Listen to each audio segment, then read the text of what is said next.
Proyek pembangunan rumah dinas yang menelan biaya sebesar 34 miliar rupiah.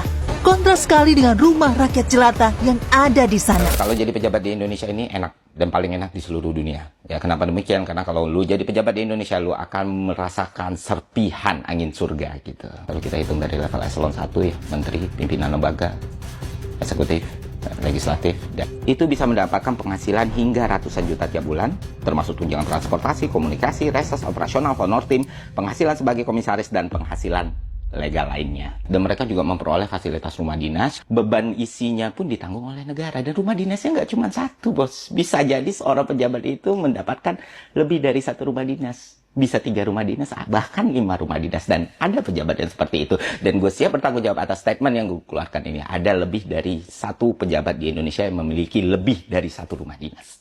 Dan jelas, rumah dinas ini adalah rumah yang nyaman dan besar. Yang mana bebannya tidak satu pun mereka tanggung. Misalnya beban listriknya, beban airnya, beban security-nya, beban protokolernya. Biaya kesehatan pun juga ditanggung sama negara, difasilitasi sama negara. Apa nggak enak jadi pejabat di Indonesia? Nah, selanjutnya mobil dinas. Jangan lu pikir mobil dinas di Indonesia itu mobil-mobil di level Avanza, Xenia, atau Agya, enggak. Mobil dinas pejabat di Indonesia itu mantap-mantap semua, luxury item semua.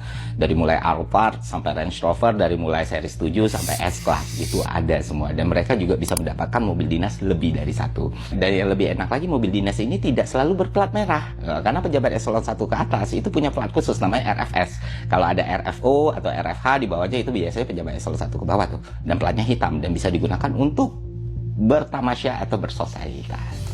Menarik kan?